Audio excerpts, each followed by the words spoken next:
আচ্ছা, আমরা কি শুরু করব? সবাই তো আসে নাই এখনো। অনেক দেরি হয়ে গেছে তো। আবার আরেকটা মিটিং আছে আমার, একটু ডিন ম্যাডামের সাথে দেখা করতে হবে। দেরি হয়ে যাবে না হলে। তোমরা কি বলো? জি স্যার, শুরু করে দেন, আমাদের 11:30 থেকে ক্লাস আছে। হ্যাঁ, জি এই জন্য স্যার, শুরু বলতেছি করেন স্যার। যে, শুরু করা দরকার তো, না হয় লেট হয়ে যাবে। হ্যাঁ, জি স্যার, শুরু করে দেন। ঠিক আছে। আমরা লাস্ট ক্লাসে হয়তো কিছু ইন্ট্রোডাক্টরি কিছু আলোচনা করেছিলাম। তো আজকে দেখো, আমি একটা স্ক্রিন শেয়ার দিয়েছি, সেটা কি দেখা যাচ্ছে? তোমরা দেখতে পাচ্ছ? জি স্যার। হ্যাঁ, ওই স্লাইডগুলোকে আমি করতেছি এখন, তোমাদেরকে একটু রিপ্রেজেন্ট করার চেষ্টা করতেছি। ধরো স্লাইড শোতে দিয়ে দিই।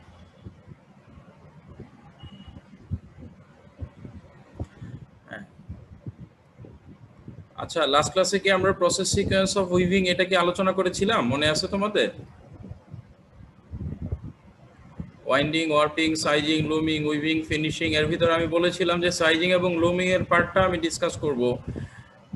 দেন এর বাকিগুলো তোমাদের উইভিং ওয়ানে পড়ানো হবে, অর্থাৎ উইভিং এবং ফিনিশিং এর ব্যাপারগুলো উইভিং টুতে ফাইনালি। আর ওয়াইন্ডিং এবং ওয়ার্পিং নিয়ে আমাদের আব্দুল্লাহ মামুন স্যার তোমাদের হয়তো ক্লাস নিচ্ছেন, তাই না? 3টা ক্লাস হয়ে গেছে মেবি। জি স্যার। হ্যাঁ, তো আমরা মেইনলি হলো সাইজিং এর ব্যাপারে, ওয়ার্কিং হওয়ার পরে সাইজিং নিয়ে ডিসকাস করতেছিলাম। এর আগে বলেছিলাম, কয়েকটা উদাহরণও দিয়েছিলাম, মনে আছে কিনা তোমাদের? আমরা যে ঘুড়ি উড়াই, ঘুড়ির যে নাটায় থাকে, এখানে যে সুতা থাকে, এই ঘুড়ি উড়ানোর সময় এই ঘুড়ির যে সুতা থাকে এটাকে একটা আমরা অনেক সময় কোটিং করে থাকি। তোমরা বলতেছিলে যে এটা দিয়ে অনেকেই খেলা করছো ছোট সময়, এখনো অনেকে ঘুড়ি ওড়ায়, যাতে করে আমাদের ইয়ার্নের স্ট্রেংথ এবং ওই ওই আমরা যে ঘুড়িতে যে ইয়ার্নটা ইউজ করি, অর্থাৎ যে কর্ডটা আমরা ইউজ করতেছি, এটা যেন ব্রেক না করে, ছিঁড়ে না যায়। এই তো, তো আমাদেরও এরকম একটা পারপোজ, এরকম একটা উদ্দেশ্য আছে, অবজেক্ট আছে, সেটা হচ্ছে যাতে করে আমাদের ইয়ার্নের উপর একটা কোটিং ক্রিয়েট করা হয়, এবং সেই কোটিং এর কারণে, তোমরা কি শুনতে পাচ্ছ আমার কথা? জি স্যার। Okay, thank you. তো এই কোটিং এর কারণে যাতে করে একটা কোট ক্রিয়েট করা যায়, এই কোটের ফলে যেন আমাদের এই ইয়ার্নের উইভেবিলিটি যেটা বলে আমরা, অর্থাৎ উইভিং এর সময় যেন এটা ব্রেক না করে, ছিঁড়ে না যায় মেইনলি।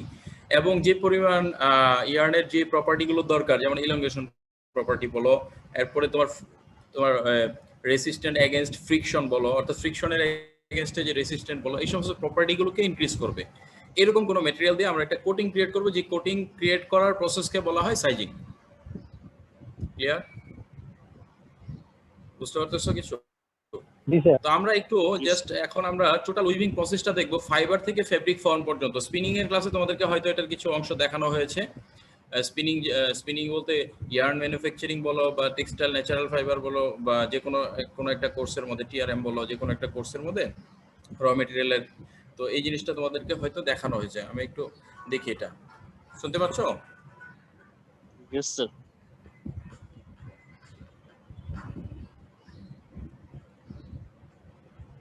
এটা একটা স্পিনিং ফ্যাক্টরি। হ্যাঁ,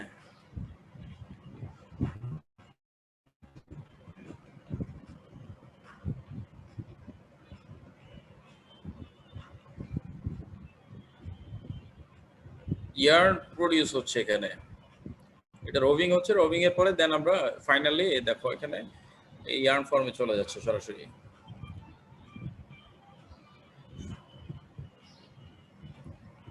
স্পিনিং মিল একটা। হ্যাঁ,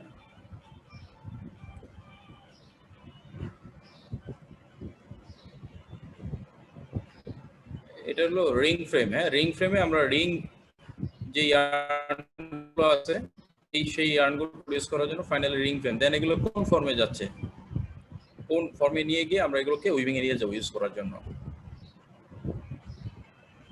কোন প্যাকেজে নিয়ে যাওয়া হলো? এটা রোটর স্পিনিং, আলাদা আরেকটা প্রসেস স্পিনিং এর। এখানে স্লাইবার থেকে সরাসরি ইয়ার্ন হয়ে যাচ্ছে।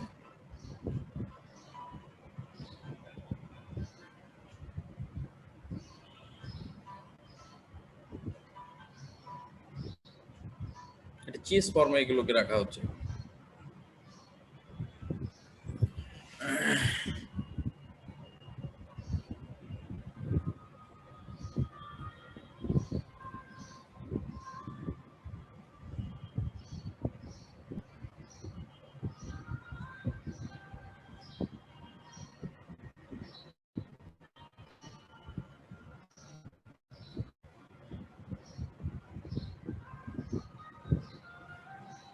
এটাকে বলতেছে ওয়ার্পিং। তোমরা হয়তো মামুন স্যার তোমাদেরকে এটা পড়াইছে। ওই ইয়ার্ন গুলোকে প্রথমে কালার করে ডাইং করে নিয়ে এসে এরকম বিম তৈরি করা হয়।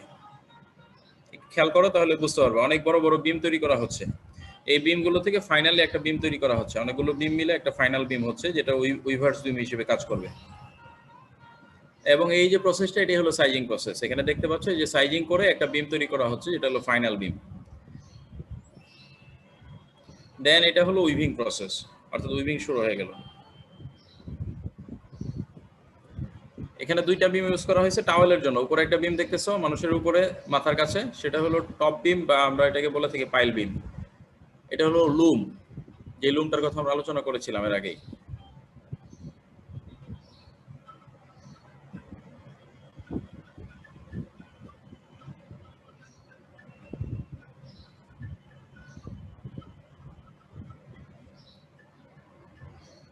এটা জ্যাকার্ড লুম। কমপ্লেক্স ডিজাইন গুলো জ্যাকার্ড লুমে তৈরি করা যায়।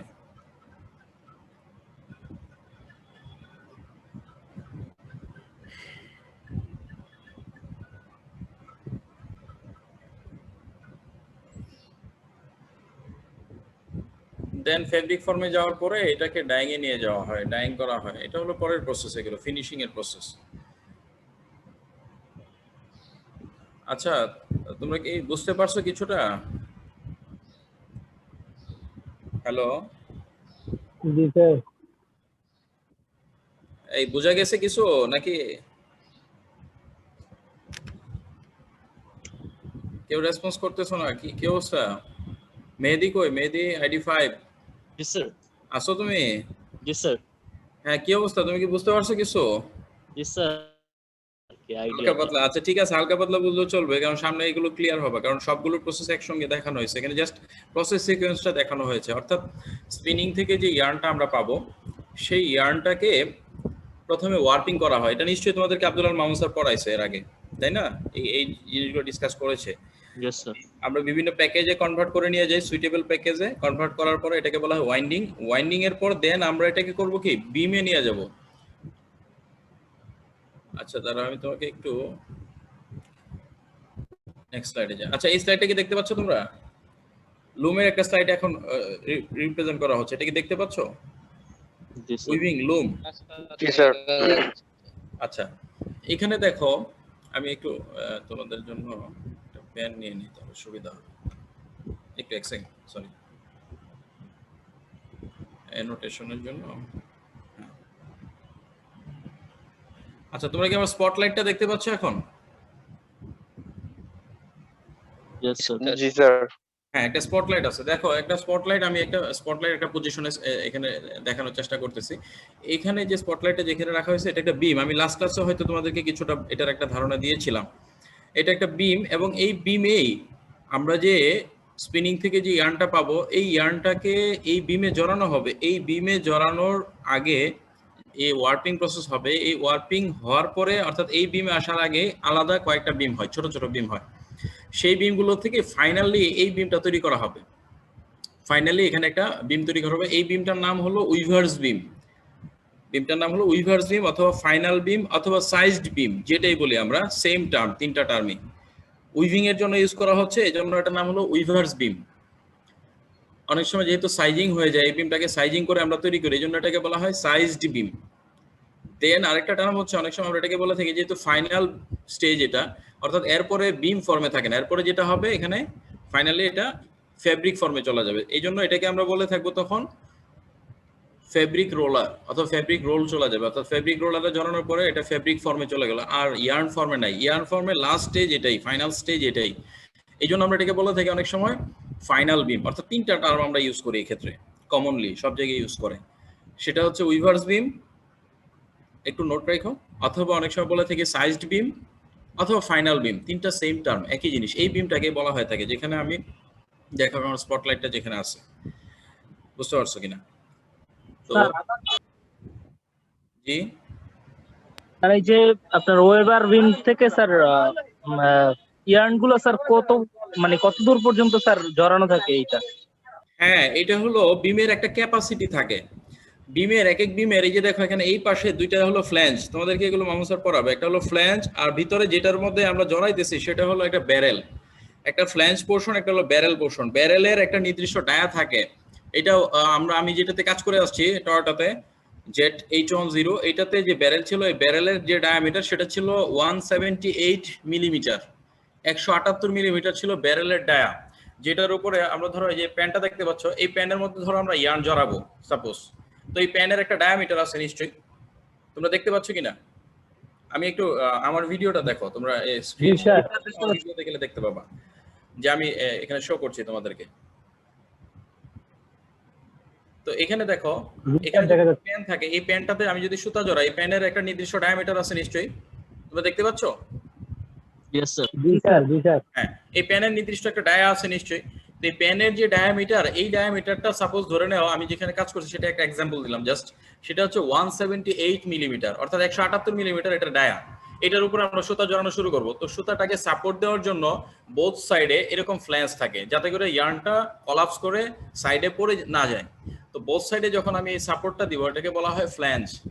আর ভিতরে যেটা থাকে সেটা হলো এই যে আমি প্যানের ফর্মে যেটা আছে, অর্থাৎ এখানে যে সিলিন্ডার ফর্মে আছে, সেটাকে আমরা বলে থাকি ব্যারেল। এই ব্যারেল এবং ফ্ল্যাঞ্জ এই দুইটা নির্দিষ্ট ডায়া থাকে এবং নির্দিষ্ট একটা ইয়ার্ন জড়ানোর একটা ক্যাপাসিটি থাকে। তো নরমালি যে বিমগুলো থাকে, সেই বিমের যে ব্যারেল পোর্শন অর্থাৎ সাইডে যে সাপোর্ট দেওয়ার যে ডায়ামিটার থাকে এই সাপোর্টের, এই ডায়ামিটারটা 1012 মিলিমিটার পর্যন্ত হয়ে থাকে, অর্থাৎ 1000 থেকে 1200 মিলিমিটার পর্যন্ত কমনলি হয়ে থাকে। এটা অনেক সময় বেশি থাকে, অনেক সময় আরো অনেক কম থাকে। এটা অনেক কম, ছোট দেখানো হয়েছে তোমাদেরকে, যে স্লাইডে যেটা দেখানো হয়েছে এটা অনেক ছোট। তো নরমালি যদি 1000 মিলিমিটার হয়, তো এই বিমের একটা ক্যাপাসিটি থাকে, ধরো 500 কেজি পর্যন্ত ইয়ার্ন সে জড়াইতে পারবে। সাপোজ 500 কেজি পর্যন্ত তার ক্যাপাসিটি আছে ধরে নাও। তো 500 কেজি পর্যন্ত যদি ক্যাপাসিটি থাকে, 500 কেজি অর্থাৎ 500 কেজি পর্যন্ত এর ক্যাপাসিটি, তাহলে ইয়ার্নের কাউন্ট কনভার্সন তোমাদেরকে শেখানো হয়েছে, অর্থাৎ কত কেজি ইয়ার্ন হলে এটা লেন্থ কত হবে শেখানো হয়েছে না?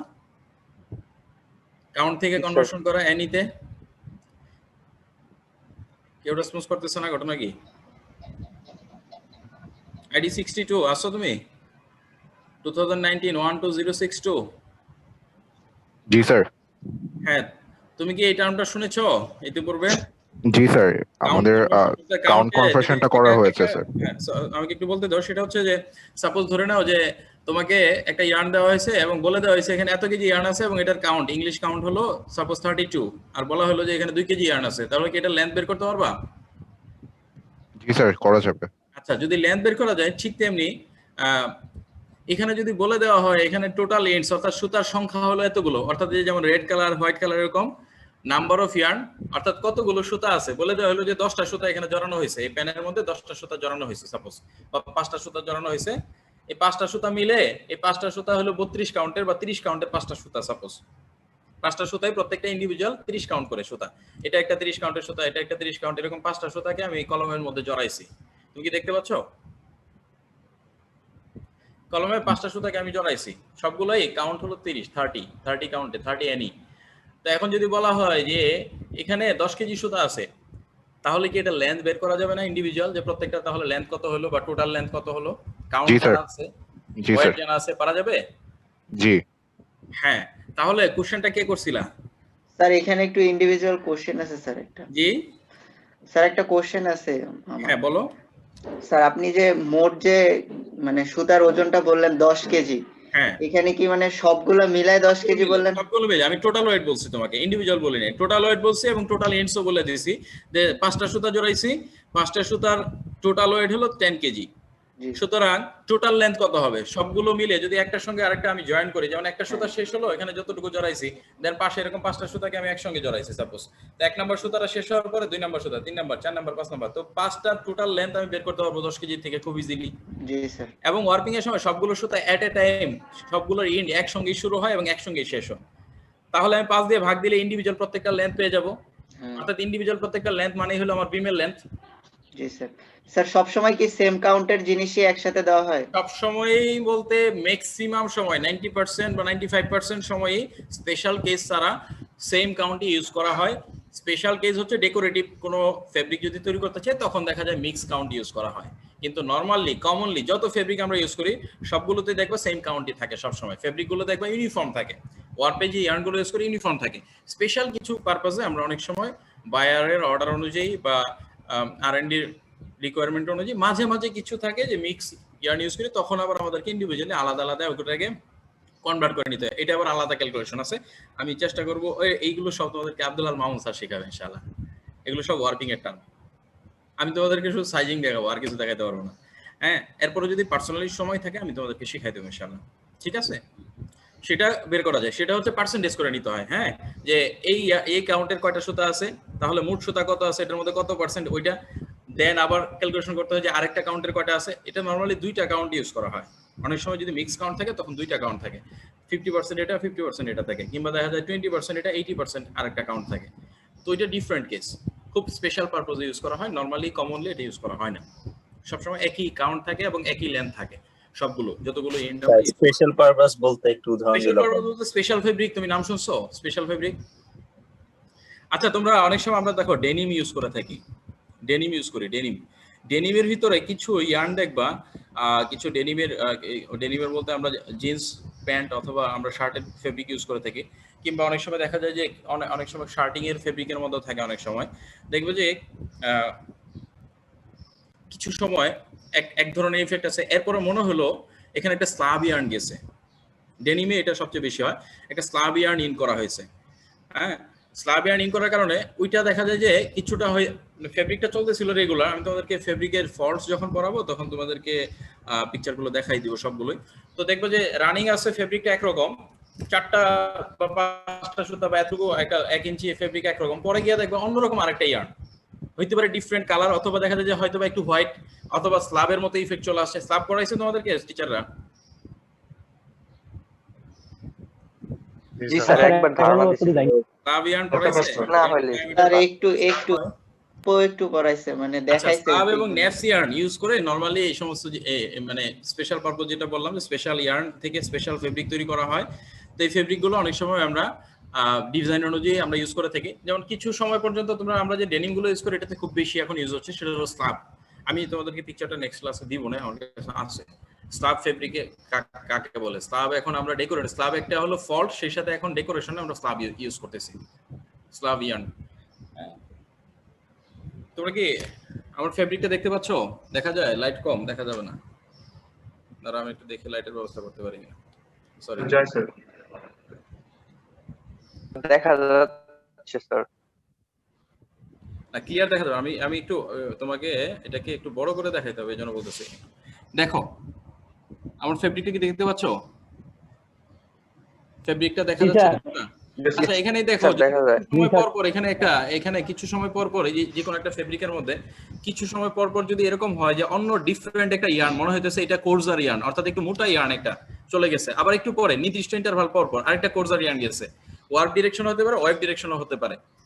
তো এই ধরনের ইয়ার্ন যখন আমরা ইউজ করে থাকি, তো সেটাকে আমরা বলে থাকি যে কাউন্ট মিক্স অথবা মিক্স কাউন্ট ডিজাইন বলে থাকি আমরা, অর্থাৎ মিক্স কাউন্ট দিয়ে আমরা ডিজাইনটা তৈরি করছি।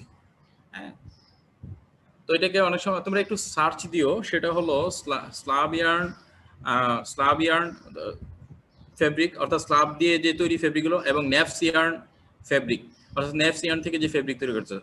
এই দুইটা তোমরা একটু দেখো, দেখলে তোমরা আশা করি ক্লিয়ার হবে। এরপরে যদি ক্লিয়ার না হয় আমি তোমাদেরকে দেখাবো, ঠিক আছে?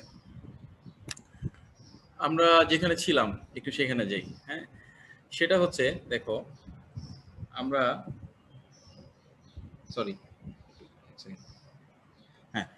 আমরা দেখো যে স্পটলাইটটা ইউজ করতেছিলাম, এখানে এই বিমটার কথা বলতেছিলাম যে এই বিমটা আমরা ওয়ার্পিং এর পরে সাইজিং করার পরে ফাইনালি এই বিমটা পাবো। এই বিম থেকে এই বিমটা যে কোথায় ইউজ করা হবে, কেন আমাদের সাইজিং করতে হবে, সেটা এই ভিডিওটা আমি আরেকবার দেখাবো তোমাদের, হয়তো দেখছো কিনা তোমরা ক্লাসরুমে আমি জানি না। তো তোমরা আরেকটু খেয়াল করে এটা একটু দেখো এই ভিডিওটা, আমি দেন তোমাদেরকে একটু এক্সপ্লেনেশন দিব যে কেন সাইজিংটা দরকার। দেখো আমাদের এই যে রেড এবং হোয়াইট কালারের যে ইয়ার্নগুলো আমরা ইউজ করতেছি এই বিম থেকে, এই ইয়ার্নগুলো দেখো ফার্স্ট একটা রোলারের উপর দিয়ে যাচ্ছে, দেন এখানে কিন্তু ড্রপ ওয়্যার ইউজ করছি, অর্থাৎ ইন্ডিভিজুয়াল প্রত্যেকটা ইয়ার্নকে একটা প্লেটের ভিতর দিয়ে, চিকন একটা প্লেটের ভিতর দিয়ে পাস করছি, আমরা দেখবো এটার সামনে। তো যাতে করে কোনো একটা ইয়ার্ন যদি ব্রেক করে, ছিঁড়ে যায়, সঙ্গে সঙ্গে লুমটা অটোমেশনের কারণে, অর্থাৎ এখানে অক্সিলারি স্টপ মোশন আছে, সেই মোশনের কারণে লুমটা স্টপ হয়ে যাবে। দেন দেখো এরপরে প্রত্যেকটা ইয়ার্নকে আমরা এখানে দুইটা ফ্রেমের ভিতরে পাস করছি কিছু ইয়ার্ন, হোয়াইট কালার ইয়ার্ন গুলো গেছে একটা ফ্রেমে, এটা যদি ফ্রেম 1 ধরি, দেন রেড কালার ইয়ার্ন গুলো আরেকটা ফ্রেমের ভিতর দিয়ে পাস করছে। এই ইয়ার্নটাকে আমরা যদি বলে থাকি যে সেকেন্ড ফ্রেম, ফ্রেম 2, তো এই ফ্রেম 1 এবং ফ্রেম 2 এই দুইটা ফ্রেমের ইন্টারলেসমেন্ট হচ্ছে, দুইটা ফ্রেমের যে ইয়ার্নগুলো আছে সেই ইয়ার্নের ইন্টারলেসমেন্ট হচ্ছে। অর্থাৎ ফ্রেম 1 যদি লরিং পজিশনে থাকে অর্থাৎ নিচে যায় এবং ফ্রেম 2 যখন উপরের দিকে ওঠে তখন এখানে দেখো একটা শেড ফর্ম করছে, বুঝতে পারতেছো কিনা? শেডটা দেখতে পাচ্ছ? যে দেখো এরকম একটা শেডের মতো মনে হইতেছে, টিন শেড ঘর দেখছো? ছোট সময় ড্রয়িং করছি আমরা, মনে আছে? আমি একটু ড্রয়িং করে দেখাই তোমাদেরকে। ছোট সময় আমরা যে ঘর আঁকতাম এভাবে 3 কোণা এরকম একটা ইয়া দিয়ে ড্রয়িং, আমি ড্রয়িং এ খুব কাঁচা ছিলাম, তো এরকম ভাবে দেখো আমরা ছোট সময় এরকম ভাবে ড্রয়িং করেছিলাম। তো ড্রয়িং এর ভিতরে দেখো, যেটাকে আমি একটু গাঢ় করে দিচ্ছি, তোমরা কি দেখতে পাচ্ছ কিনা? এরকম ভাবে আমরা ঘর আঁকতাম ছোট সময়, মনে আছে? জি স্যার। হ্যাঁ, যারা ড্রয়িং করছে মনে থাকার কথা। দেখো আমি একটু ডার্ক করে দিছি, যে ডার্ক লাইনটা আছে দেখছো দুই পাশে, এটা হলো এরকম একটা ফর্ম করছে। দেখো এখানে যে ইয়ার্ন গুলো আছে, ইয়ার্নটাকে দুইটা লেয়ারে ডিভাইড করার পর, একটু স্লাইডের দিকে তাকাও, আমার পিকচার, আমার ভিডিওটা দেখো, দেখে এরপরে দেখো তোমরা ওই যে আমি যেখানে স্পটলাইটটা নিয়েছি সেখানে একটু যাও, আবার ওই স্ক্রিনটাতে যাও। এখানে দেখো যে রেড কালারের ইয়ার্নটা উপরের দিকে গেছে, এখানে ওই চালের মতো কিছুটা ইফেক্ট নিয়ে আসছে, দেন আবার এদিকে চলে আসছে। আবার নিচের দিকে যদি আমরা এটা কল্পনা করি যে এই হোয়াইট কালারটাও ঠিক যখন অপোজিট ফর্মে যাবে, ও উপরের দিকে যাবে, রেড কালারটা নিচে চলে আসবে। এখানে একটা দেখো টিন শেডের, অর্থাৎ আমরা যে শেড নিয়ে ছোট সময় ড্রয়িং করেছিলাম সেই শেডের মতো একটা শেড ফর্ম করে, এই জন্য এই প্রসেসটার নাম হলো শেডিং। এটা একটা মোশন, প্রাইমারি মোশন উইভিং এর, এটাকে বলা হয় থেকে শেডিং। তো এই যে দেখো এখানে রেড কালার ইয়ার্নের মধ্যে একটা শেড ফর্ম করেছে কিছুটা, যদি এটা আরেকটু হাইট বাড়ানো যেত তাহলে দেখতে একেবারে সেম ওই ঘরের মতোই দেখা যেত, ঘরের ওই সাইডের যে শেডটা আছে ঠিক এরকম দেখা যেত। বুঝতে পারছো কিছুটা? এই জন্য এই স্যার এখানে যে ফ্রেমের মতো একটা দেখা যাচ্ছে, এটা কি স্যার উপর নিচে হয়? সরি, ফ্রেমগুলোকে কনসিডার করব না, ফ্রেমের মাধ্যমে ইয়ার্নটা, যে ইয়ার্নের পজিশনটা যদি আমরা কল্পনা করি, ইয়ার্নটা দেখো এই যে আমি যেখানে স্পটলাইটটা ধরেছি, অর্থাৎ যেখানে ফেব্রিক ফর্মে চলে গেছে এই পজিশন থেকে দেখো একটু উপরের দিকে গেছে, দেন আবার এটা নিচের দিকে নেমে আসছে। অর্থাৎ ওই যে টিন শেডের, দেখো আমার হাতটা একটু খেয়াল করো, তোমরা ইয়ারটা চেঞ্জ করে, টিন শেডের ওই যে সাইডের যে পোর্শনটা ছিল, অর্থাৎ এই যে এরকম একটা শেড ফর্ম করেছিল, দেখতে পাচ্ছ কিনা? এই যে দেখো এই যে শেড ফর্ম করেছিল, এইটা এই যে অনেকটা এইটার মতো দেখা যাচ্ছে, অর্থাৎ সাইডের মতো। এই জন্য জাস্ট ওখান থেকে মানে মনে রাখার জন্য জাস্ট বলতেছি, সেইখান থেকে এই টার্মটাকে আমরা বলে থাকি শেডিং, অর্থাৎ এই ডিভাইডেশন অফ ওয়ারপিয়ান, অর্থাৎ ডিভাইডিং দ্য ওয়ারপিয়ান ইনটু 2 লেয়ার্স, অর্থাৎ 2টা লেয়ারে যে আমরা ওয়ারপিয়ানকে ডিভাইড করতেছি, এই ডিভাইড করার প্রসেসটাকে বলা হয় শেডিং। ক্লিয়ার? শেডিং হওয়ার পরে দেখো ইয়ার্নটা চলে ফেব্রিক ফর্মে চলে যাবে। কিভাবে যাবে? তো দুইটা ইয়ার্নই ছিল, তো এখানে ফেব্রিক ফর্মে যাবে কিভাবে? ফেব্রিক ফর্মে যাওয়ার জন্য দেখো এখানে একটা হোয়াইট কালার ইয়ার্ন দেখা যাচ্ছে অপোজিট সাইডে। আমরা যদি এটাকে চিন্তা করি যে এটা ভার্টিক্যাল, তো হরাইজন্টালি একটা ইয়ার্ন এখানে আসতেছে, দেখো সামান্য একটু দেখা যাচ্ছে। আমার স্পটলাইটটা খেয়াল করতেছো স্লাইডে? এখানে একটা হোয়াইট কালার ইয়ার্ন ইনসারশন হচ্ছে, অর্থাৎ এই যে এখানে গ্যাপ ক্রিয়েট হয়েছে, অর্থাৎ হোয়াইট কালার এবং রেড কালারের মাধ্যমে একটা গ্যাপ হয়েছে, এখানে একটা ফাঁকা শূন্যস্থান সৃষ্টি হয়েছে। এই গ্যাপটা ফিল আপ করার জন্য এই গ্যাপের ভিতরে একটা ইয়ার্ন আসতেছে অপোজিট সাইড থেকে, আসার পরেও তো এখানে অনেকটা ফাঁকা রয়ে যাবে, দেখতে পাচ্ছ? এই ফাঁকাটা ফিল আপ করার জন্য, অর্থাৎ এই ইয়ার্নটাকে লাস্ট যে পর্যন্ত ফেব্রিক হয়ে আছে সেই পজিশনে পজিশনিং করার জন্য এখানে আরেকটা আমরা এই ফ্রেমের মতো এলিমেন্ট দেখতে পাচ্ছি, দেখতে পাচ্ছ কিনা?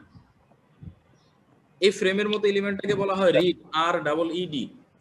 এই রিডের মাধ্যমে এটাকে বিট করে বাড়ি দিয়ে এই পজিশনে নিয়ে আসা হয়। এই যে ফ্রেমটার মাধ্যমে এটাকে বিট করা হয়, অর্থাৎ যে ইয়ার্নটা এখানে ইনসারশন হবে সেটাকে বাড়ি দিয়ে এটাকে এই পজিশনে নিয়ে আসা হয়, অর্থাৎ ফেল অফ দ্য ক্লথের পজিশন যে পর্যন্ত কাপড় তৈরি হয়ে আছে সেখানে এটা বিট করে ওই পজিশনে নিয়ে যাওয়া হয়, এটাকে বলা হয় বিট আপ। আচ্ছা যাই হোক, এগুলো প্রাইমারি মোশন, এগুলো আমাদের লাগবে না। আমাদের মেইনলি যেটা প্রয়োজন বা বোঝার দরকার সেটা হচ্ছে এই ইয়ার্নটাকে অনেকগুলো এখানে প্রতিবন্ধকতা পার হয়ে এরপরে ফেব্রিক ফর্মে যেতে হয়, এইটুকু বুঝতে পারছো কিনা?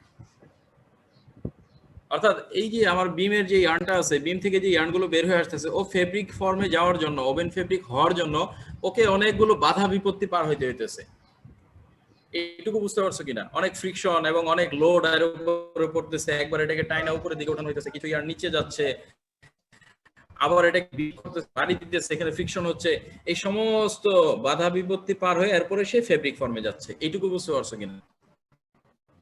Yes, sir. Yes, sir. Thank you. মানে এইটুকুই আমাদের বুঝার ছিল মেইনলি, কারণ এই মেকানিজম গুলো তোমাদেরকে উইভিং ওয়ানে আমরা পড়াবো ইনশাআল্লাহ ক্লিয়ারলি সবকিছু এগুলো ডিটেইলস। মেইনলি আমাদের দরকার ছিল এই বিমটা কোথায় ইউজ করতেছি, কেন আমাদেরকে এটা সাইজিং করতে হবে সেটা নিয়ে আমরা ডিসকাস করলাম। এখন সাইজিং এই জন্য করতে হবে কারণ একে এই যে প্রসেসগুলো সবগুলো পার হওয়ার সময় এটাকে একটা হাই টেনশনে রাখা হয়। এই জন্য এই ইয়ার্নটার আরেকটা নাম আমি বলছিলাম, মনে আছে কিনা তোমাদের? টানা সুতা বলে এটাকে। ওয়ারপিয়ানের একটা নাম হচ্ছে টানা সুতা, অর্থাৎ এটাকে সবসময় হাই টেনশনে রাখা হয়। এই বিম থেকে শুরু করে এই যে ফেব্রিক ফর্মে আসা পর্যন্ত, এই রোলার পর্যন্ত টোটালটাই একটা হাই টেনশন থাকে সবসময়। 180 কেজি পার সেন্টিমিটার স্কয়ার এরকম একটা ফোর্স, একটা লোড এটার উপর অ্যাপ্লাই করা হয় কন্টিনিউয়াস। এই জন্যই এই সুতাটা ডিপ্লোমার বইগুলোতে এখনো দেখবা, কিংবা যাদের আশেপাশে লুম আছে, যেমন সিরাজগঞ্জ বলো, টাঙ্গাইল বলো, কিংবা কুষ্টিয়া বলো, যাদের আশেপাশে লুম আছে, যারা দেখছো তাঁত দেখছো, যারা তাঁত দেখছো তাদের দেখবো এটাকে টানা সুতা বলা হয়। এবং এই যে হোয়াইট কালারের যে ইয়ার্নটা ইনসারশন হচ্ছে অপোজিট সাইড থেকে হরাইজন্টালি, যদি আমরা বলে থাকি যে হরাইজন্টাল যে ইয়ার্নটা ইনসারশন হচ্ছে, এটার নাম হলো ওএফট ইয়ার্ন। একটা ছিল ওয়ারপিয়ান, যে বিম থেকে আমরা যে ইয়ার্নটা সাপ্লাই দিচ্ছি সেটা হলো ওয়ারপিয়ান। আর যে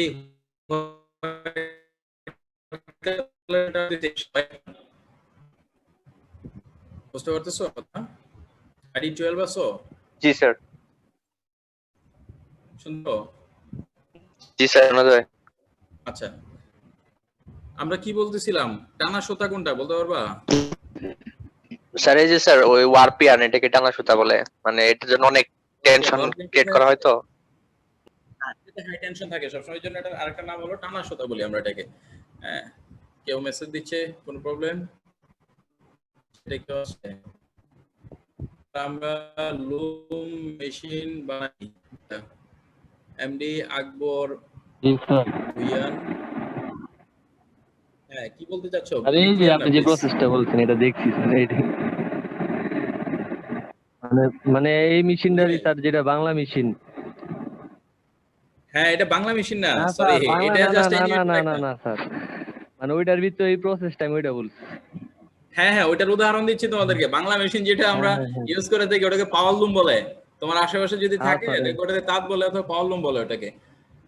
হ্যাঁ স্যার, আমি এটার কথাই বলছি। তো এটাকে পাওয়ার লুম বলে থাকে। হ্যাঁ, তো এই পাওয়ার লুমে আমরা যে কাজগুলো করি, এখানে জাস্ট যত লুমই বলো, পাওয়ার লুম বলো, এয়ার জেট বলো, ওয়াটার জেট বলো, তুমি যাই কিছু বলো, মডার্ন লুম বলো, সমস্ত লুমের বেসিক প্রিন্সিপাল হলো এটাই, বেসিক মেকানিজম হলো এই মেকানিজমে সমস্ত লুম গুলো, অর্থাৎ ওভেন ফেব্রিক ম্যানুফ্যাকচারিং করতে গেলে এটাই ফলো করতে হবে, এছাড়া ওভেন ফেব্রিক হবে না। জি স্যার। হ্যাঁ, হইতে পারে এটা এখানে যে যে আমরা করতেছি, যখন বাতাসের মাধ্যমে হবে এই লুমের নাম হয়ে যাবে এয়ারজেট লুম। যখন শাটল দিয়ে ইনসারশন করব তখন এটাকে বলবো আমরা শাটল লুম। যখন রেপিয়ার দিয়ে করব নাম হয়ে যাবে রেপিয়ার লুম। বুঝতে জি পারছো? স্যার। হ্যাঁ, তো এই লুম গুলো আমরা বাংলাদেশেও তৈরি করছি না রেগুলার, হয় কিছু কিছু লুমও একটু মডিফাই করে, ফ্রেম টেম মডিফাই করে তৈরি করা হচ্ছে। কিন্তু মডার্ন লুম এখন আমরা তৈরি করতে পারি নাই, বাংলাদেশে হয় না। তোমরা চেষ্টা করে দেখো স্যার। এই নেক্সট টাইম। টানা সুতার মেকানিজম কি স্যার টানা তারের সাথে কোনোভাবে রিলেটেড স্যার? টানা তারের সাথে অ্যাকচুয়ালি এতটা রিলেশন নাই, এটাকে ওই টেনশনের কারণে সবসময় হাই টেনশনে রাখা হয়, এই জন্যই মেইনলি টানা সুতা বলা হয়, আর কিছু না। টানা তারের যেটা বলতেছো ওইটাতেও টেনশন থাকে, একই কথা। কিন্তু মেইনলি এটা হচ্ছে যে হাই টেনশনে থাকার কারণে এটাকে আমরা বলে থাকি যে এটার বাংলা নাম হচ্ছে টানা সুতা। অর্থাৎ এটাকে সবসময় লুমে যতক্ষণ থাকবে, অর্থাৎ যতক্ষণ উইভিং প্রসেস চলবে, সবসময় এটাতে একটা সার্টেন টেনশন মেনটেন করতে হবে, একটা নির্দিষ্ট টেনশন মেনটেন করতে হয়, যাতে করে উইভিং এর মধ্যে ফল্ট চলে না আসে। অর্থাৎ দেখবা অনেক সময় ওয়েভিনিয়াস আসে, ফেব্রিকের মধ্যে কিছু ফল্ট আছে, এগুলোকে ওয়েভিনিয়াস বলে অনেক সময়। এটা হচ্ছে ফেব্রিকের মধ্যে দেখবা কিছুটা এরকম হয়ে গেছে, কেমন যেন ভাঁজ পড়ে গেছে। এই যে ভাঁজটা আয়রন করার পরে ওটা দূর হইতেছে না, এটা অনেক সময় ফেব্রিকের ফল্টের কারণে হয়ে যায়। যেমন ভালো ফেব্রিক নিয়ে আসছো, আনার সময় খেয়াল করো না, আনার পরে দেখলে কোনো একটা পয়েন্টে মনে হচ্ছে যে এখানে এরকম ফোল্ড হয়ে আছে একটু। এই ফোল্ডটা অনেক সময় দেখা যায় যে ডিজাইন ক্রিয়েট করার জন্য আমরা করে থাকি, কিন্তু এটা নির্দিষ্ট ইন্টারভালে ফুল ফেব্রিক জুড়েই থাকে। কিন্তু একটা ফেব্রিকের একটা পয়েন্টে যদি এরকম থাকে যে ওয়েভিনেস তৈরি হয়েছে পুরো উইথ বরাবর, এখানে একটা গ্যাপ সৃষ্টি হয়ে গেছে, এগুলো হয় যে আমাদের উইভিং প্রসেসের ফল্টের কারণে, টেনশনের ভেরিয়েশনের কারণে হয়ে থাকে এগুলো, অথবা পিপিআই ভেরিয়েশন। আমরা পড়বো এগুলো ইনশাআল্লাহ নেক্সট টাইম দেখবো। আচ্ছা, যাই হোক, আমরা একটু এটাকে একটু ফাইনালি দেখে আমরা নেক্সট স্লাইডে চলে যাচ্ছি, আমরা সাইজিং এ চলে যাচ্ছি মেইনলি। হ্যাঁ,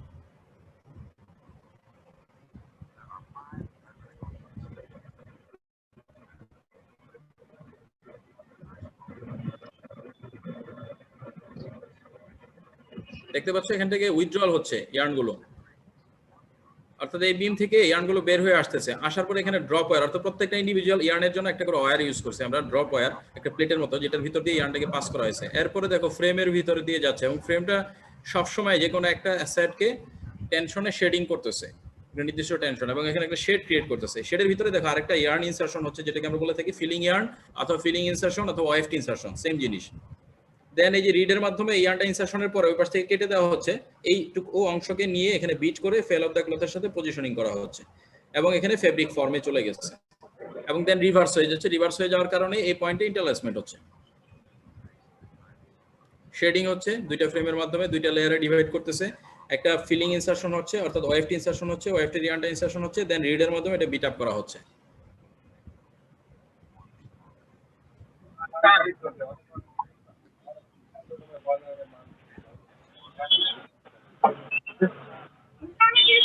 স্যার শুনতে পাচ্ছেন?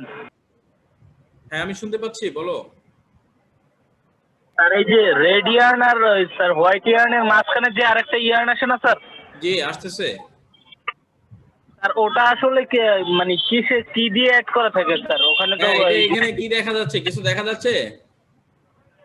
স্যার এখানে তো শুধু ইয়ার্নটা দেখা যাচ্ছে, এই তো, আর তো কিছু দেখা যায় না, শুধু ইয়ার্নটা আসতেছে, এই তো যেটুকু দেখা যাচ্ছে এটা বলো। জি স্যার, তাহলে স্যার ইয়ার্নটা আসতেছে। এখন প্রশ্ন, তোমার প্রশ্ন যেটা সেটা হচ্ছে যে ইয়ার্নের ক্যারিয়ারটা কে, ইয়ার্নটাকে কে নিয়ে আসতেছে, এই তো? জি স্যার আমার। হ্যাঁ হ্যাঁ ঠিক আছে, ওকে, আমি তোমাকে আনসার দিচ্ছি। ইয়ার্নটাকে একটু আগে আমি বলতেছিলাম যে ইয়ার্নটাকে এখানে যেহেতু কেউ নিয়ে আসতেছে, দেখা যায় না, তো আমরা ধরে নিলাম এটা একটা এয়ার জেট লুম।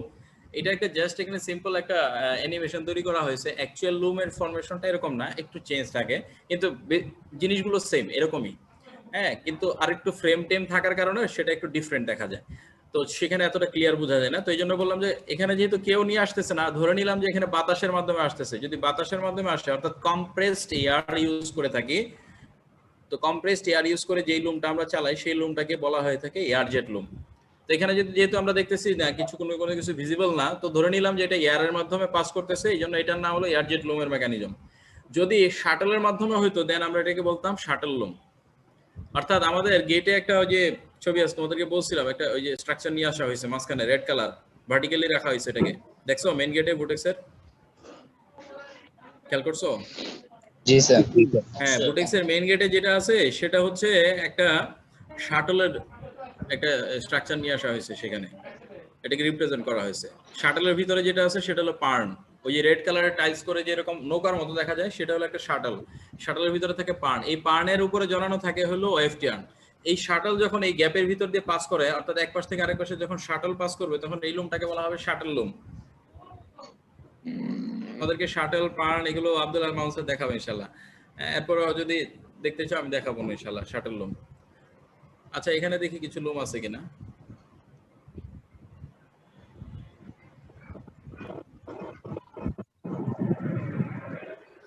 দেখো এটা হলো অ্যাকচুয়াল লুম। অ্যাকচুয়াল লুমটা হলো এরকম, এই যে সামনে যেটা দৌড়াদৌড়ি করতেছে সেটা হলো রিড, যেটা ওই যে একটু আগে দেখাইলাম বিট আপ করতেছে, আর এই রিডের সামনে দিয়ে মূলত র্যাপিয়ারের মাধ্যমে এখানে ওয়েফট ইনসারশন হচ্ছে। একটু স্লোলি দেখো, এবং এই যে অনেকগুলো ফ্রেম ওঠানামা করতেছে, এগুলো হলো হিল ফ্রেম, একটু আগে দুইটা ছিল, আর সেটা হলো শাটল, যেটার কথা বলতেছিলাম আমাদের গেটেও আছে, এটা শাটল। শাটলের ভিতরে পার্নের ভিতরে ওয়েফট ইয়ার্ন আছে।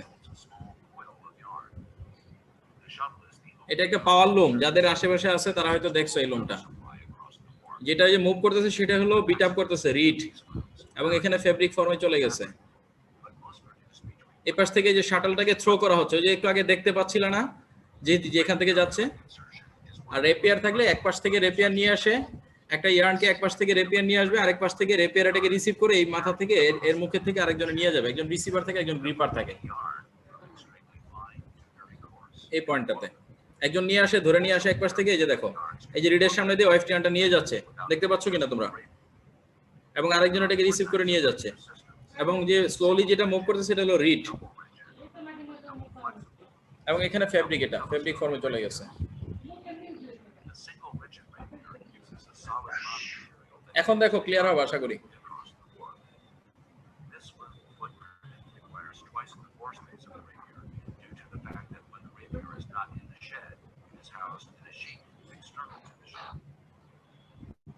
Double rigid rapiers use two rapiers that are just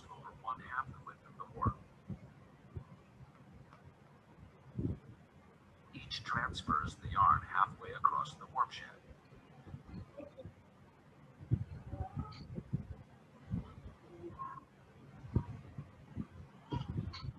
This still takes up the same amount of floor space as a single rigid rapier, because each rapier is stored on either side of the room. However, the speed can be increased because it takes less time to insert a pin, since each rapier has only half the distance to travel in the shed.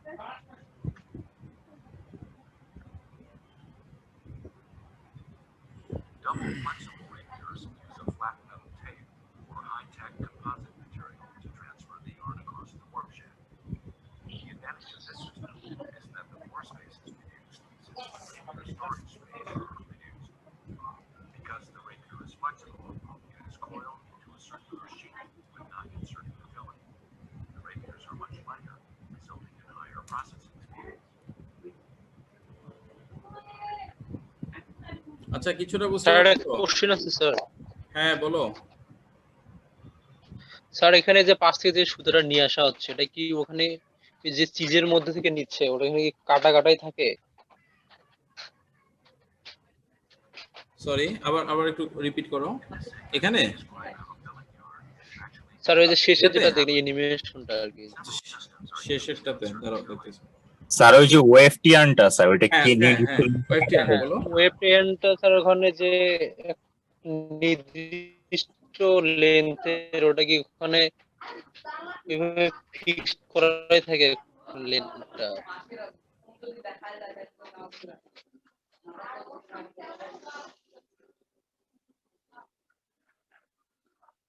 করে যে নিয়ে যাচ্ছে সেটা বলতেছো? Sir এই যে web টেনটা যার এখানে একটা মানে কাটা কাটা করে নিয়ে যাচ্ছে না? হ্যাঁ কাটা কাটা করে নিয়ে যান অ্যাকচুয়ালি ও ধরে জাস্ট দেখানো হয়েছে আর কি। ইন্টারনেট কানেকশন ইজ আনস্টেবল কি ঘটনা? আইডি 6 এর ডিসকানেক্টেড হয়ে গেছে, ও চলে ঢুকতে পারতেছে না। বুঝতে পারছি তুমি যেটা বলতেছো আসলে জাস্ট অ্যানিমেশনটা করার জন্য এটাকে দেখানো হয়েছে যে ইয়ার্নগুলো হয়তো কিছু ইয়ার্ন উপরের দিকে আছে কিছু নিচের দিকে আছে মাঝখান দিকে ও যাচ্ছে এরকম কাটা কাটা। অ্যাকচুয়ালি কাটা কাটা না, সেখানে যেটা হয়েছে এয়ার জেটের কারণে এয়ার জেটের নজল থাকে, অনেকগুলো নজল থাকে, অনেক সময় 21টা থাকে 27টা থাকে আরো বেশি থাকে, এটা লুমের উইডথের উপর ডিপেন্ড করে। এই নজলগুলোর মাধ্যমে ইয়ার্নটা একটা নজল যখন অর্থাৎ অন করা থাকে এখানে ভালভ থাকে, এই ভালভগুলো ওপেন হয়, ওপেন হওয়ার পরে এই ভালভের থেকে কম্প্রেসড এয়ারটা বের হয়ে আসে, কম্প্রেসড এয়ারটা বের হয়ে যে ওয়েভ টিয়ারটা আসতেছিল ওই ওয়েভ টিয়ারটাকে একটা নির্দিষ্ট ফোর্সের সামনের দিকে পাস করে দেয়। তো এইভাবে একজনের পর একজন পাস করে সামনের দিকে যেতে থাকে, একজনের পর একজন সামনের দিকে নিয়ে যেতে থাকে, এইভাবে এক পাশ থেকে আরেক পাশে যাওয়ার জন্য এখানে অনেকগুলো আমরা ভালভ ইউজ করে থাকি। সেটাকে অনেক সময় কাটা কাটা দেখা যায়, কিন্তু অ্যাকচুয়ালি কাটা কাটাগুলো হচ্ছে এক একটা ভালভ বা নজল বলি আমরা এগুলোকে। এই নজলগুলোর মাধ্যমে ওয়েভ টিয়ারটাকে পাস করার জন্য আমরা এই নজলটা ইউজ করে থাকি। বুঝতে পারছো? তুমি এরপরে একটু এয়ার জেট কে প্রশ্ন করতেছিলে কে যেন? সরি স্যার ও বলতেছিল যে স্যার ওইখানে আমরা দেখছি যে একটা ফিক্সড লেন্থের একটা ইয়ার্ন আসতেছিল স্যার, ও এটাই জিজ্ঞেস করছিল যে ইয়ার্ন গুলা কি ফিক্সড লেন্থের আলাদা আলাদা করে জড়ানো কিনা, এটা আস্ক করছিল স্যার। হ্যাঁ সরি ঠিক আছে, তুমি যেটা বলতেছো এটা একটা রাইট পয়েন্ট। আমি যেটা বলতেছি এটা লেন্থ সব সময় ফিক্স থাকবে। স্যার আমি এটাই জিজ্ঞেস করতে চাইছিলাম স্যার। সরি আমি বুঝতে পারিনি, sorry I am really sorry. হ্যাঁ যে ফিক্স লেন্থ থাকবে, এটা লেন্থ ফিক্স থাকবে অবশ্যই। কারণ হচ্ছে দেখো এটা লেন্থ যদি ফিক্স না থাকে, লেন্থ ফিক্স থাকে কিভাবে? দুইটা ওয়েতে লেন্থ ফিক্স থাকে। একটা হচ্ছে যে এখান থেকে যখন আমি ইয়ারটা ইনসারশন করব, সাপোজ তোমরা কি দেখতে পাচ্ছ? আমাকে দেখতে পাচ্ছ ভিডিওটা? আমরা যখন সাপোজ একটা ফেব্রিক উইডথ হচ্ছে 60 ইঞ্চ, অর্থাৎ ফেব্রিকটা 60 ইঞ্চ উইডথের হবে অথবা 58 ইঞ্চ ধরে নিলাম। তো এই 60 ইঞ্চ ফেব্রিকের মধ্যে যে ওয়েফট গুলো ইনসারশন হবে এই ওয়েফটের লেন্থ এই 60 ইঞ্চ রাখার জন্য যতটুকু প্রয়োজন একটু অ্যালাউন্স সহ যাব, সাপোজ 65 ইঞ্চ সবসময় ইনসারশন করা হয়। এবং 65 ইঞ্চ এটাকে মেজার করার জন্য আলাদা মেজারিং সেখানে ডিভাইস থাকে, যেটাকে ইডিপি আমরা বলে থাকি, ইলেকট্রনিক ড্রাম পুলিং। একটা নতুন আমাদের মডার্ন মেশিনে আছে, এটা কনভেনশনাল মেশিনে যেটা ছিল শাটল ছিল, শাটলের ইয়ার্নের লেন্থ কাটা লাগতো না, কারণ শাটলটা নির্দিষ্ট লেন্থ যাওয়ার পরে ও আবার রিভার্স করে চলে আসতো, দেন আবার রিভার্স করে এই পাশ থেকে এই পাশে যেত, যতক্ষণ পার্নের সুতা থাকতো শাটলটা এভাবে মুভ করতে থাকতো, অর্থাৎ এক পাশ থেকে যাইতো আরেক পাশ থেকে আবার আসতো। এই জন্য শাটলের মাধ্যমে যে মানে ফেব্রিকটা তৈরি হয়, শাটল লুমে যে ফেব্রিক তৈরি হয়, সেই শাটল লুমের ফেব্রিকের যে সেলবেস পোর্শনটা থাকে এটা ডিফারেন্ট থাকে।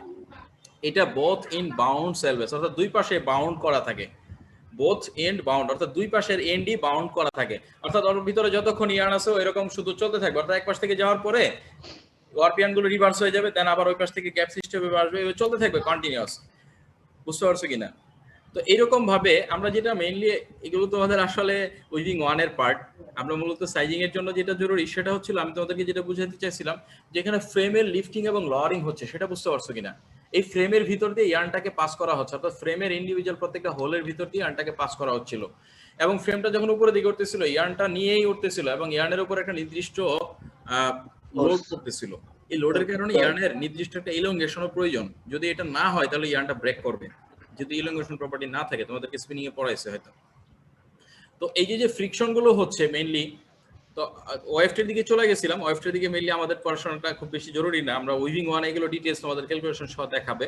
তো ওয়েফটি ইয়ার্নটাও যেটা বলতেছিলাম, ওয়েফটি ইয়ার্নের লেন্থ সবসময় ফিক্স থাকতে হবে, যেহেতু ফেব্রিকের যে লেন্থ আছে এটাকে মেইনটেইন করতে হবে, ফেব্রিকের যে উইডথ আছে সরি এই উইডথটাকে মেইনটেইন করতে হবে, আর লেন্থ হলো অ্যাকর্ডিং টু বিমের লেন্থের উপর ডিপেন্ড করতেছে, যে কত বিম দিছি সেই পরিমাণ আমি ফেব্রিক তৈরি করতে পারবো। যেমন 6000 মিটার আমি যদি বিম দিয়ে থাকি, সেখান থেকে হইতে পারে যে 5500 মিটার আমি ফেব্রিক ফর্মে নিয়ে যেতে পারবো, কারণ এখানে ক্রিম পার্সেন্টেজ আরেকটা টার্ম আছে। তোমাদের কি টেক্সটাইল ফিজিক্সের কোনো ক্লাস হয়েছে? টিপি না স্যার। হইতেছে এই টার্মে? না স্যার, আমাদের নেক্সট টার্মে হয়। আচ্ছা, তাহলে তোমাদের পরের টার্মে আছে টেক্সটাইল ফিজিক্সে, তোমাদেরকে এগুলো দেখানো হবে ইনশাআল্লাহ। সেগুলো ক্রিম পার্সেন্টেজ কিভাবে বের করে, অর্থাৎ ওয়ার্প এবং ওয়েফট ইয়ার্নের যে ইন্টারলেসমেন্ট গুলো আছে, এই ইন্টারলেসমেন্টের ভিতরে এই যে একটা ইয়ার্ন আরেকটা ইয়ার্নের নির্দিষ্ট একটা ডায়াকে ক্রস করে এক পাশ থেকে আরেক পাশে যাইতে হইতেছে, এরকম ভাবে যাইতে হইতেছে ইন্ডিভিজুয়াল প্রত্যেকটা ইয়ার্ন। তো এই যে পাস করতেছে ইয়ার্ন গুলো, তো এই পাস করার সময় এটার একটা নির্দিষ্ট জিওমেট্রিক নিয়ে কাজ করে, সে একটা জিওমেট্রি ফলো করে। তো এই জিওমেট্রি ফলো করার কারণে তার লেন্থ কিছুটা কমে যায়। এগুলোর পার্সেন্টেজ নিয়ে তোমাদের টিপিতে ডিটেইলস আলোচনা করবে টিচাররা, আশা করি তখন ক্লিয়ার হবে। তো আমরা যেখানে ছিলাম মেইনলি আমাদের সাইজিং পার্টটা শুরু করার জন্য তোমাদেরকে এই লুমগুলো দেখানোর যে উদ্দেশ্য ছিল সেটা হচ্ছে যে সাইজিং যখন করতে হবে, এটার যে আমাদের অবজেক্টটা হচ্ছে এই ইয়ার্নকে অনেকগুলো লোড এবং অনেকগুলো ফ্রিকশন এরিয়া ক্রস করে এরপরে ফেব্রিক ফর্মে যেতে হয়। যেহেতু এত বেশি লোড এবং এত বেশি ফ্রিকশন একে পাস করতে হয়, সেই কারণে তার উপর একটা কোটিং ক্রিয়েট করা আমাদের জন্য জরুরি হয়ে পড়ে, কিন্তু এটা একটা আননেসেসারি কাজ, অহেতুক একটা কাজ। কেন কাজ? কারণ এই সাইজিং করা অবস্থায় যদি ইয়ার্নটা আমি বিক্রি করি, ফেব্রিকটা আমি বিক্রি করি, ফেব্রিকটা তখন আর কেউ কিনবে না সাইজিং অবস্থায়। লোকাল ফেব্রিক গুলোতে সাইজিং থাকে, সাইজিং করা থাকে, কিন্তু এক্সপোর্টের জন্য যে ফেব্রিক গুলো আমরা সেল করি সেগুলো আসলে ফেব্রিক ফর্মে খুব কমই যায়, এগুলো সব গার্মেন্টস ফর্মে চলে যায়।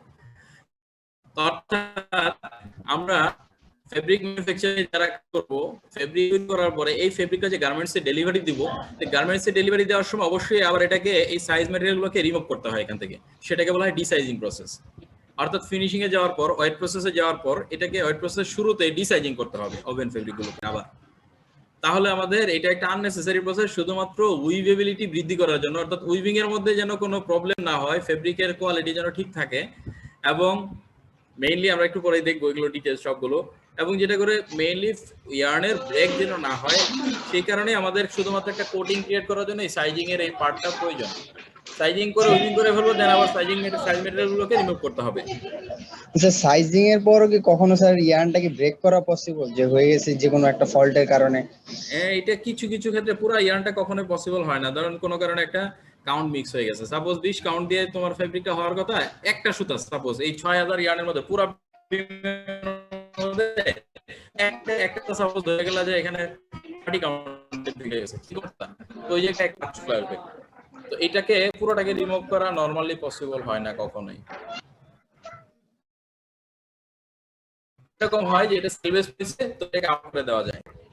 তবে আরেকটা ওয়ে আছে, অনেক সময় কাউন্ট মিক্স হয়ে গেলে যদি কোনো প্রবলেম না থাকে, এটা ফ্যাক্টরিতে ট্রেস করা হয়, আমরা করছি অনেক সময় প্র্যাকটিক্যালি, ওই সুতাটাকে আউট করে নতুন করে আবার ড্রয়িং ডেন্টিং করা হয়। এটা অনেক সময় সাপেক্ষ, প্রায় 12-14 ঘন্টা সময় লেগে যায়, এই টাইমটা লস হয়। তারপর ওই বিমটাকে কাজে লাগানো যায়। মাঝখানে যদি পড়ে যায় কোনো একটা ইয়ার্ন, হঠাৎ করে দেখা গেল যে মিসিং হয়েছে, কোনো একটা কোণ মিস করে মাঝখানে চলে আসে, এটা সম্ভব হয় কিন্তু সব সময় না। ফেব্রিক ফর্মে চলে গেলে আর সম্ভব হয় না। কিন্তু যদি আমরা লুমের মধ্যে ধরতে পারি, সাপোজ একটা ক্লথ মানে ফার্স্ট রোল চেক বলে এটাকে, ফার্স্ট রোল চেক দেওয়ার পরে দেখা গেল মাঝখানে একটা ফল্ট চলে আসে একটা ইয়ার্ন, তখন আবার এটাকে 12-14 ঘন্টা প্রসেসিং করে নতুন করে আবার ড্রয়িং ডেন্টিং করে মাঝখান থেকে ওই সুতাটাকে বের করে দিয়ে আবার এমন ভাবে সাজানো হলো যাতে একটা সুতা কম এটা বোঝা না যায়। তবে এটা সবসময় পসিবল হয় না সব ফেব্রিকের ক্ষেত্রে, কিছু কিছু ক্ষেত্রে লুমে থাকা অবস্থায় পসিবল, কিন্তু ফেব্রিকে চলে গেলে আর এটা ইম্পসিবল হয়ে যায়, এটা আর অসম্ভব হয়ে যায়। বুঝছো? হ্যাঁ, তো আমরা একটু সাইজিং এ চলে আসি। হ্যাঁ, আজকে থেকে সাইজিং শুরু করে একটু দেখি, এই স্লাইডটাই পড়াবো ইনশাআল্লাহ, দেখি সময় নেই আর। হ্যাঁ, এই স্লাইডটাতে দেখো ইন্ট্রোডাকশনের ভিতরে আছে workmens are used to supply on looms where work threads are subjected to repeatedly occurring various stresses like একটু আগে আমরা এগুলো আলোচনা করতেছিলাম, সাইক্লিক স্ট্রেন, অর্থাৎ প্রত্যেক লুম সাইকেলে সাপোজ একটা লুম যদি 800 আরপিএম এ চলে, মডার্ন লুমগুলো এয়ারজেট লুমগুলো 800 আরপিএম এ চলে, অর্থাৎ 800 লুম সাইকেল কমপ্লিট হয় প্রতি মিনিটে। বুঝতে পারতেছো? 1 মিনিটে 800 লুম সাইকেল, তার মানে কি এই যে শেডিং হইতেছিল দুইটা লেয়ারে ডিভাইড হইতেছিল, একটু আগে দেখলাম না ফ্রেম, মনে আছে? একটা ফ্রেমের মাধ্যমে ইয়ার্নকে দুইটা লেয়ারে ডিভাইড করা হচ্ছিল, এইটা 800 বার হবে, অর্থাৎ রেড কালারটা যে উপরে দিকে যাচ্ছিল, হোয়াইট কালার নিচে যাচ্ছিল, এরকম 800 টাইমস হবে, অর্থাৎ 800 বার এই সাইকেলটা কমপ্লিট হবে, 800 বার শেডিং হবে, 800টা পিক ইনসার্শন হবে এবং 800 বার বিট আপ হবে 1 মিনিটে মডার্ন লুমের ক্ষেত্রে। কিছু বুঝতে পারছো? কনভেনশনাল যে শাটার লুম ছিল সেখানেও ছিল 2 থেকে 300 বার ছিল, এরকম 200-250 বার হয়ে যেত, বা 150-200 বার হইতো লুম সাইকেল প্রতি মিনিটে। প্রতি মিনিটে 150 বার একটা ইয়ার্নের উপরে এরকম স্ট্রেন পড়তেছে, তো ইয়ার্নটাকে টানা উপরে দিকে ওঠানো হইতেছে একটা নির্দিষ্ট স্ট্রেনে, দেন আবার এটাকে ছেড়ে দেওয়া হইতেছে। এই সাইক্লিক স্ট্রেনটা এই ইয়ার্নটার উপরে চলবে কন্টিনিউয়াস, এই সাইক্লিক স্ট্রেনটা ও যেন টলারেবল, ওর জন্য টলারেবল হয়, এই জন্য আমাদেরকে মেইনলি একটা কোটিং দিতে হয় যেটা নাম হলো সাইজিং। এই সাইক্লিক স্ট্রেনটাকে ও ফেস করতে হয় কন্টিনিউয়াস। সেই সাথে ফ্লেক্সিং, এই যে উপর দিকে টানতেছে ছেড়ে দিচ্ছি, ফ্লেক্সিং হচ্ছে কন্টিনিউয়াস। সেই সাথে অ্যাব্রাশন হচ্ছে, অর্থাৎ এই যে দেখো প্রত্যেকটা পয়েন্টে ওর অ্যাব্রাশন হচ্ছে, ঘর্ষণ হচ্ছে। যেমন ও যখন ওই যে আমরা যেটা বলতেছিলাম যে প্রথমে একটা ড্রপ ওয়্যার ক্রস করে যাচ্ছিল, ড্রপ ওয়্যারের ভিতর দিয়ে যাওয়ার সময় ড্রপ ওয়্যারের সঙ্গে ফ্রিকশন হচ্ছিল, অর্থাৎ এখানে ইয়ার্নের সাথে মেটালের একটা ফ্রিকশন হচ্ছিল। এরপর ফ্রেমের ভিতরে যখন পাস করছি, ফ্রেমের ভিতরে হেল্ড আই থাকে, হেল্ড আইয়ের ভিতর দিয়ে আমরা ইন্ডিভিজুয়াল প্রত্যেকটা ইয়ার্নকে পাস করি। তো হেল্ড আইয়ের ভিতর দিয়ে পাস করার সময় এখানে ফ্রিকশন হচ্ছিল কন্টিনিউয়াস ফেব্রিক ফর্মে যাওয়ার সময়। সেই সাথে রিডের পাশ দিয়ে, রিডের মধ্যে ড্যান্ট থাকে, চিরুনির মতো রিড, রিডের প্রত্যেকটা ড্যান্টের ভিতর দিয়ে আমরা ইয়ার্নগুলোকে পাস করি, এই চিরুনির মতো কম লাইক এই যে রিডের ভিতর দিয়ে যাওয়ার সময় অ্যাব্রাশন হচ্ছিল। এই সাইক্লিক স্ট্রেন, ফ্লেক্সিং এবং অ্যাব্রাশন রেসিস্ট করার জন্য মেইনলি আমরা সাইজিংটা করে থাকি। এবং যদি আমরা এটা রেসিস্ট না করি তাহলে এই সমস্ত কারণে এই সাইক্লিক স্ট্রেন, ফ্লেক্সিং এবং অ্যাব্রাশনের কারণে ফ্রিকুয়েন্ট ওয়ার ব্রেকেজ হবে, একটু পর পর ওয়ার ব্রেকেজ হবে। ওয়ার্প যদি ছিঁড়া যায়, ওয়ার্পিয়ান যদি ছিঁড়া যায়, এটাকে আবার নট দিতে হয়, নট দিয়ে আবার এটাকে রিকভার করলে লুমটা চলে, তা না হলে লুম চলে না। কারণ যদি একটা ইয়ার্ন ছিঁড়ে যায় তাহলে ফেব্রিকের মধ্যে অনেক সময় গ্যাপ সৃষ্টি হবে। সাপোজ আমরা ক্লাসে বা অন্য বিভিন্ন জায়গায় লোহা টোহার মধ্যে লাগে, অনেক সময় একটা ইয়ার্ন অনেক সময় ফেব্রিক থেকে উঠে যায়, এরকম পরিস্থিতি ফেস করছো কেউ? জি স্যার। হ্যাঁ, একটা ইয়ার্ন ধরো সাপোজ একটু একটা লুপ ফর্মে একটা ফেব্রিক থেকে একটা কিছু বের হয়ে গেছে, এটাকে টান দিয়ে অনেক সময় বের করে ফেলি, ছিঁড়ে ফেলি। তো যখন ছিঁড়ে ফেলি তখন দেখো ফেব্রিকের মধ্যে একটা গ্যাপ সৃষ্টি হয়, খেয়াল করছো কখনো? লোহায় বা কোথাও আমাদের কোথাও আটকে গিয়ে ফেব্রিক থেকে যদি একটা সুতা যদি বের হয়ে আসে, ওটাকে টান দিয়ে ছিঁড়ে ফেললাম, তাহলে দেখবো ওখানে কেমন যেন একটা সংকুচিত হয়ে যায়, পরে আবার যদি টান দিয়ে আমি এটাকে ফেব্রিকটাকে সোজা করে দিই তাহলে দেখবো এখানে একটা গ্যাপ সৃষ্টি হয়। এরকম গ্যাপ কখনো ফেস করছো কেউ? জি স্যার। হ্যাঁ, এই যে গ্যাপ সৃষ্টি হলো, এই গ্যাপটা হচ্ছে যদি কোনো কারণে ওয়ার্পিয়ান ছিঁড়ে যায় লুমের ভিতরে, যদি এটাকে রিকভার করা না হয় তাহলে এরকম ফেব্রিকটা, যে ফেব্রিকটা মার্কেটে আমি সেল করবো সেটার মধ্যে এরকম একটা গ্যাপ সৃষ্টি হয়ে যাবে। একটা ইয়ার্ন ছিল, যদি 10টা ছিল তাহলে 10টা গ্যাপ সৃষ্টি হবে, তখন আর ফেব্রিকটা আমি সেল করতে পারবো না, বিক্রি করতে পারবো না। আর যতবার লুম স্টপ হবে, এই যে ফেব্রিক মানে এই যে ইয়ার্ন ব্রেক করলো, সরি ইয়ার্ন ব্রেক করার কারণে, সুতা ছিঁড়ে যাওয়ার কারণে লুমটা স্টপ হয়ে গেল, আবার যখন লুমটা রানিং হবে, এই লুমের স্টপেজ যত বেশি হবে, ফেব্রিকের মধ্যে স্টার্টিং মার্ক নামে একটা ফল্ট আছে, এই ফল্টটা রেগুলার বাড়তে থাকে। চেটে কেউ আসছে?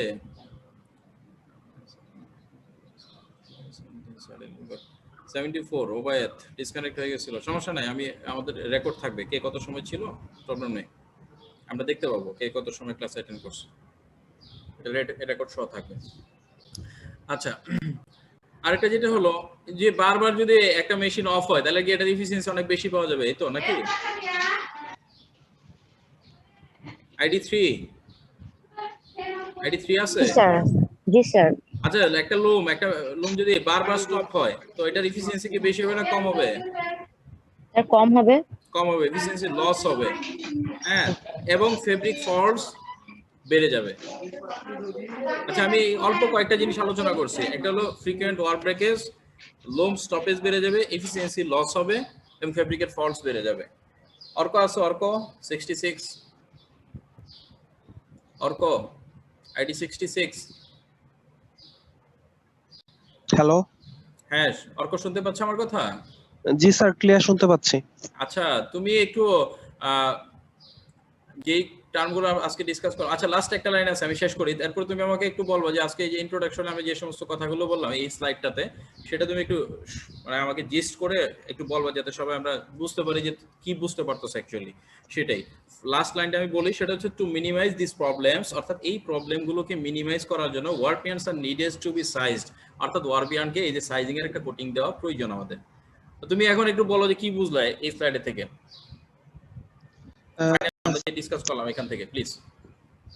এটি শেষ আমাদের।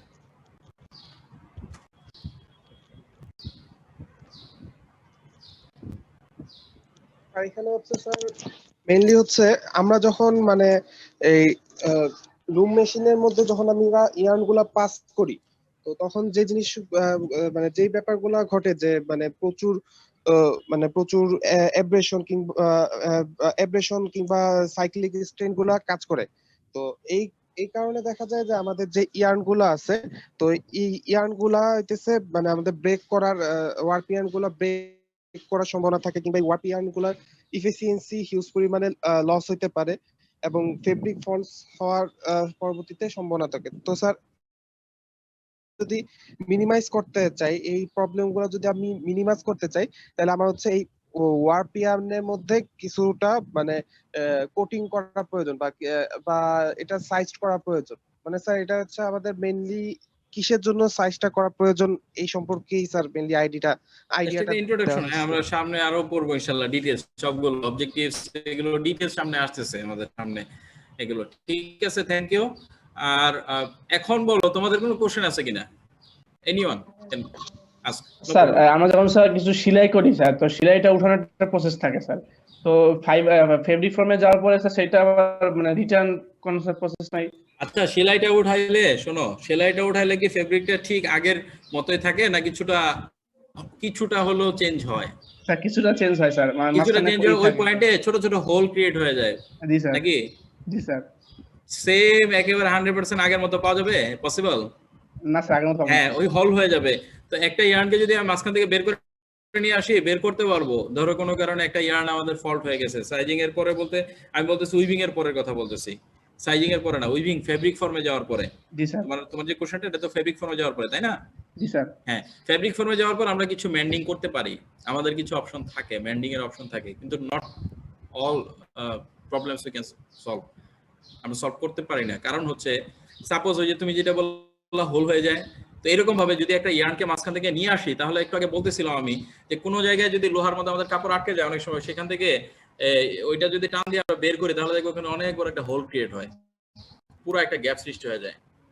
তো এরকম গ্যাপ সৃষ্টি হওয়ার পরে আমরা যদি ফ্যাব্রিকটা এক্সপোর্ট করতে চাই, এটা পারবো না স্যার। তখন আমরা লোকাল মার্কেটে এটা সেল করি, লোকাল মার্কেটে চলে আমাদের এটা।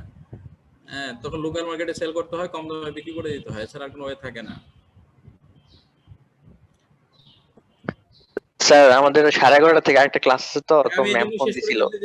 শেষ করে দিয়েছি। জি স্যার, একটু তাড়াতাড়ি। ড্র ডেন্টিং প্রসেস ছিল না, সরি শিবলি, এটা ড্রয়িং ডেন্টিং না, সেটা আলাদা, আমি তো পরে আবার ডিসকাস করব ইনশাআল্লাহ। তোমরা একটু 2-1 মিনিট রেস্ট নাও, দেন আবার মানে মাথা হ্যাং হয়ে যাবে নাহলে। হ্যাঁ সরি, আমি আজকে আসলে একটু ক্যাম্পাসে ছিলাম, সরি, কারণ তোমাদের শুরু করতে বলে আধা ঘন্টা তোমরা গ্যাপ পাইতে।